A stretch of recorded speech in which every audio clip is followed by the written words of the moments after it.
A veces hacemos balance de los libros que hemos leído, incluso de los que no hemos leído, pero deberíamos haberlo hecho. Entre ellos a veces están obras universales, cómo no, y nos queda El Quijote de Don Miguel de Cervantes, La Divina Comedia de Dante o el Ulises de James Joyce, o alguna otra que ustedes imaginen. Sin embargo, hay una que se alza por encima de todos, una de las que todos hablan y que deja huella en todo erudito, intelectual, incluso el profano que se asoma a sus páginas. Me estoy refiriendo a la obra de Homero y concretamente a sus dos obras encadenadas que son La Ilíada y La Odisea. La Ilíada y la Odisea son dos enormes poemas escritos en hexámetros griegos que tienen una rima muy difícil, que es más musical que con rima, y consta de una primera parte que es la Ilíada. Ilíada es el nombre de la antigua Troya en griego, que era Ilión, y que narra nada menos que la guerra de Troya, por lo tanto pertenece más bien a un poema bélico, mientras que la Odisea relata las peripecias que pasa Odiseo precisamente, o Ulises en la terminología romana, para retornar a su reino tras la guerra de Troya.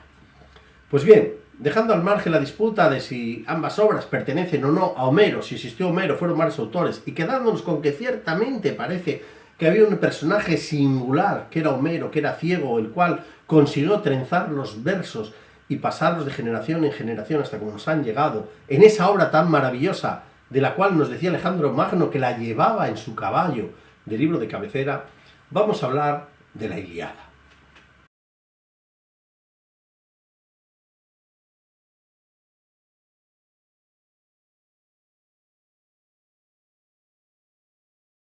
Curioso, arranca de un banquete nupcial. Se casaban nada menos que Peleo y Tetis. Peleo era el hijo de un rey griego y Tetis era una hija del océano. Lógicamente, al celebrar el banquete, al cual invitaban a dioses, a diosas y héroes, pues lo que hacían era invitar a las personas que deseaban que les acompañasen con el júbilo que es propio.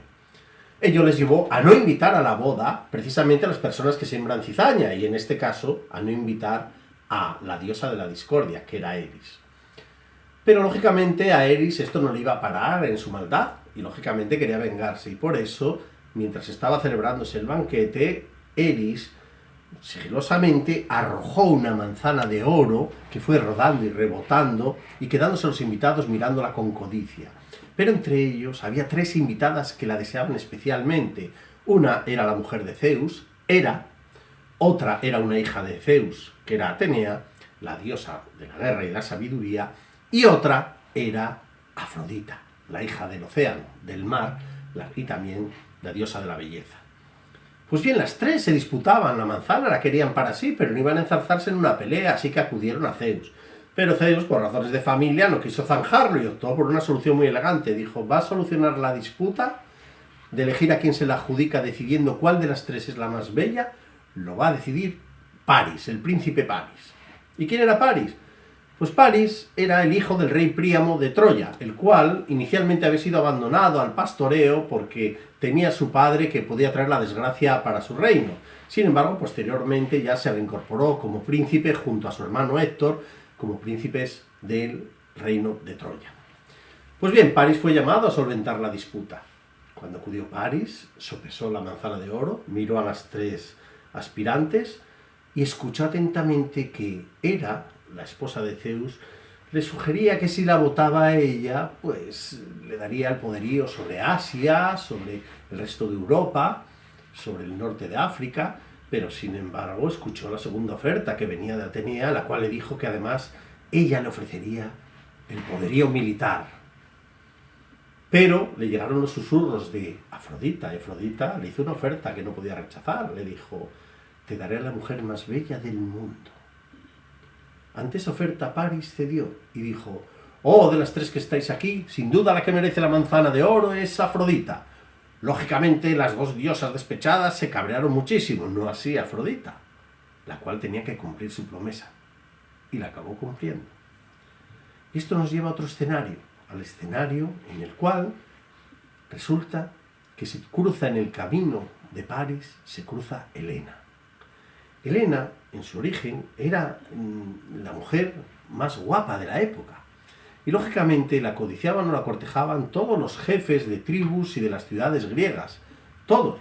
Pero como solo podía escoger uno, todos llegaron al acuerdo, en vez de pelear, que fuera ella, Helena, la que escogiera esposo. ¿Y a quién eligió? Eligió a Menelao, el rey de Micenas. Y los demás reyes de las ciudades griegas lo que dijeron es: aceptamos la elección, pero además si algún día, Menelao, te secuestran a tu mujer o hay algún problema, acudiremos todos a una en tu ayuda. Por desgracia se cumplió la necesidad, ya que cuando el príncipe Paris se cruzó con Helena, ambos quedaron enamorados, porque operaba la magia de Afrodita, y decidieron escaparse. ¿Y se escaparon dónde? Se escaparon de Micenas para irse a Troya, en la costa de la actual Turquía, al reino de Troya.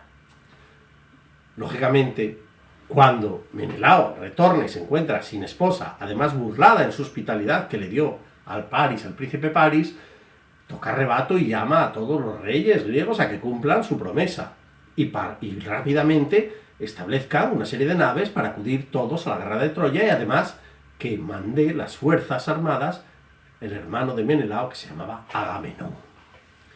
Así pues, Agamenón, estando al frente de las fuerzas griegas, se dirigía hacia Troya, primero a rescatar a Helena, si era un rescate, más bien a quitarla de los brazos de su amado; segundo, a castigar a Paris; y tercero, al reino de Troya por haberles dado hospitalidad. Sin embargo, cuando van a partir los barcos para allá, se encuentran con una desagradable sorpresa. No sopla el viento, los barcos no pueden salir. ¿Por qué? Porque parece ser que Agamenón había capturado un ciervo de la diosa Artemisa de la naturaleza. Esta se había cabreado y había dicho que tenía que haber un sacrificio para ella si quería que el viento volviera a soplar. Agamenón se sentía culpable, era el gobernador, los barcos no partían, y por tanto estuvo dispuesto al mayor de los sacrificios, que es a sacrificar a su propia hija, Ifigenia, y a darle muerte para que volvieran los vientos. Y así lo hizo, al menos así lo creyó, porque realmente lo que hizo Artemisa fue salvarla in extremis, en extremo, a Ifigenia. Pero Agamenón continuó como general, creyendo que había hecho el mayor sacrificio que se puede hacer en una vida por un pueblo, su propia hija. Partieron las naves con los reyes griegos, con Ayas, con Diomedes, con Ulises, que era Odiseo, todos, y Aquiles, todos partieron hacia allá. Desembarcaron en la costa de Troya, salieron los hombres, salieron los carros, se acercaron a las murallas. Primero entablaron unas negociaciones para ver si se rendían los troyanos, entregando a Helena, castigando a Paris y dando un generoso tributo, cosa que no aceptaron los troyanos, y por tanto se inició la guerra de Troya, la cual duró nada menos que 10 años, pero lo que nos relata Homero es la etapa final, los últimos días. ¿Y cuáles fueron estos últimos días? Pues bien, llegada esta guerra de desgaste, nos encontramos con que ya la batalla es cuerpo a cuerpo casi, en el sentido de que Héctor, el hermano de Paris, hijo del rey Príamo, salía a la arena todos los días a desafiar al mejor de los guerreros griegos. Salían, luchaba y lo derrotaba Héctor, así uno tras otro. ¿Dónde estaba el mejor guerrero griego? Era Aquiles. Aquiles era el mejor guerrero griego, pero no guerreaba. ¿Por qué era el mejor? Porque su madre, que era nada menos que Tetis, la que se había casado con Peleo en aquel banquete del que salió la manzana, lo había hundido en un lago en el cual daba la inmortalidad, pero al cogerle por el talón fue la única parte que no quedó húmeda y por tanto la única parte que tenía sensible y vulnerable. Sin embargo, Aquiles era muy valiente, era un hombre que luchaba por la gloria y era el mejor de los soldados griegos. Pero no luchaba. ¿Por qué no luchaba? Pues no luchaba porque, de nuevo, Agamenón se encontró con que el dios Apolo le reclamaba que le diera una esclava que le había quitado a uno de sus sacerdotes, de los sacerdotes de Apolo se le había quitado a Agamenón. Agamenón no quería darle a su esclava, pero al final optó y dijo: vale, yo te doy mi esclava, dios Apolo, pero yo se la quito a Aquiles. Lógicamente esto a Aquiles no le gustó, estar en el campamento griego, que te quiten la esclava tuya precisamente por la culpa de tu jefe, de Agamenón, no le gustó nada. Y entonces Aquiles hizo una especie de huelga, dijo: yo no guerreo. Se quedó en su tienda, allí con su armadura, y se quedó tan tranquilo. Mientras tanto el tiempo pasaba y la guerra se había estabilizado, pero parecía una guerra de trincheras de la guerra mundial. Y ahí volvemos otra vez a encontrarnos a Héctor luchando uno a uno y masacrando uno a uno por goteo a los soldados griegos. Hasta ese punto que había un amigo de Aquiles, Patroclo, muy amigo de Aquiles, el cual le pidió su armadura a Aquiles para ir a luchar contra Héctor. Con tan mala fortuna que Héctor derrotó y mató a Patroclo. lo cual indignó tanto a Aquiles que decidió romper su promesa y volver al ataque. Se puso la armadura, se cogió su lanza, se puso las grebas en las rodillas y partió furioso hacia las murallas y desafió a Héctor. Héctor salió a luchar con él, el mejor guerrero troyano, el mejor guerrero griego. Y entonces Aquiles lanzó una lanza, dicen que dirigida por Atenea, la cual se clavó en Héctor y lo mató. Aquiles ató a Héctor a su carro y lo paseó delante de las murallas una y otra vez, para escarnio, para que lo comieran los perros. Sin embargo, durante la noche, Príamo, el padre de Héctor, se acercó suplicante a la tienda de Aquiles y le rogó, como padre, que le permitiera enterrar a su hijo, ya que había muerto en buena lid. Y le dijo a Aquiles que comprendiera que bastante humillación era para un padre besar la mano de quien había matado a su hijo.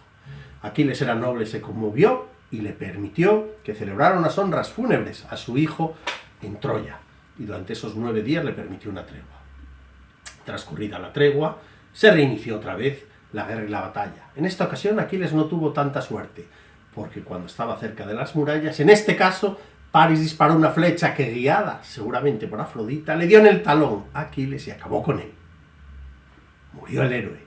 Automáticamente Áyax, el mejor de los guerreros griegos, después de Aquiles, fue corriendo, lo sacó y lo rescató. Hubo grandes lloros y quejas en el campamento griego. Pero entonces quería Áyax quedarse con la armadura de su héroe, de Aquiles. Pero Odiseo dijo, no debes de quedarte con la armadura. Yo tengo el mérito. Y empezaron a disputársela. Dijeron que alguien tenía que decidirlo y que lo decidieran los prisioneros que tenían troyanos. Así pues, Áyax enarboló que era el más valiente, que él había rescatado el cuerpo, que él había salvado incluso la vida del propio Odiseo, y Odiseo en cambio dijo que no, que él también era muy valiente, que incluso una vez se había desfigurado la cara para pasar inadvertido en el territorio troyano, y que además era más listo y más astuto, que lo era, que Áyax. Los prisioneros troyanos decidieron que la armadura de Aquiles había que darla a Odiseo. De disgusto Áyax enloqueció, el guerrero griego, y pretendió atacar a todos los griegos. Afortunadamente un dios hizo confundir a un rebaño con los guerreros griegos y Áyax luchaba contra las ovejas, contra el rebaño. Finalmente Áyax le dio un punto de razón, se dio cuenta de su locura y se clavó la espada. Y murió uno de los mejores guerreros griegos de esta manera, dándose muerte. Mientras tanto la guerra se en un punto muerto. Y entonces Odiseo, que era tan listo, se le ocurrió. Dijo, ya sé, vamos a tender una trampa a los troyanos. Y es entonces cuando se inicia el famoso relato del caballo de Troya. Construyeron un caballo de madera enorme, suficiente para alojar a algunos soldados, y lo dejaron abandonado en la playa. Y enviaron a un guerrero griego, como si fuera un desertor, para que comunicara a los troyanos que los griegos se habían ido y que habían dejado aquel presente de humillación y de deferencia hacia los troyanos. Los troyanos examinaron aquel caballo enorme. Incluso Laoconte, que era un troyano, le dio un golpe por si había algo dentro, con sus hijos, diciendo, algo hay, desconfiar. Pero cuando hizo eso, los dioses que estaban del lado de los griegos movieron una serpiente que salió del mar y acabó con la vida de Laoconte y sus hijos. Y los troyanos dijeron, ves, por decir tonterías, Laoconte. A su vez Casandra intentó advertirles, por favor, troyanos, no hagáis nada, no metáis ese caballo que viene la perdición. Pero Casandra tenía la maldición encima de que nadie le creyera, y nadie le creyó. Los troyanos fueron metiendo lentamente el caballo en las murallas de Troya. Tuvieron que romper hasta el marco de la puerta. Lo metieron dentro y se entregaron a libaciones, a bebida, a baile y jolgorio. Habían derrotado a los aqueos y encima tenían un enorme presente, un enorme caballo. Pero amigos, durante la noche, cuando estaban embriagados, desde dentro corrieron un cerrojo los griegos, salieron, abrieron la puerta enorme de las murallas de Troya, entraron armados hasta los dientes los soldados griegos y acabaron con los troyanos, le prendieron fuego a Troya. Y solo se salvó Eneas y su padre, Anquises, que salieron por la parte trasera huyendo de ello. Así acaba la guerra de Troya. Aunque debo decir dos cosas. Supone el inicio de dos grandes obras. La primera, a partir de aquí, cuando acaba la guerra de Troya, se va a iniciar la Odisea, en el cual es el retorno de Odiseo hacia Ítaca, donde le esperaba su esposa. Y además, lo que le va a suceder a Eneas cuando huye de Troya, lamentándole, dejándolo atrás, quiere fundar otro pueblo. Y esto nos lo narra Virgilio, que en época de Augusto le encomendaron realizar una obra de la Génesis de Roma. Virgilio muy hábilmente lo conecta con la época griega diciendo que Eneas, cuando venía con su padre Anquises falleció en Sicilia. Eneas sedujo a la reina Dido de Cartago, pero luego la abandonó y Dido se suicidó.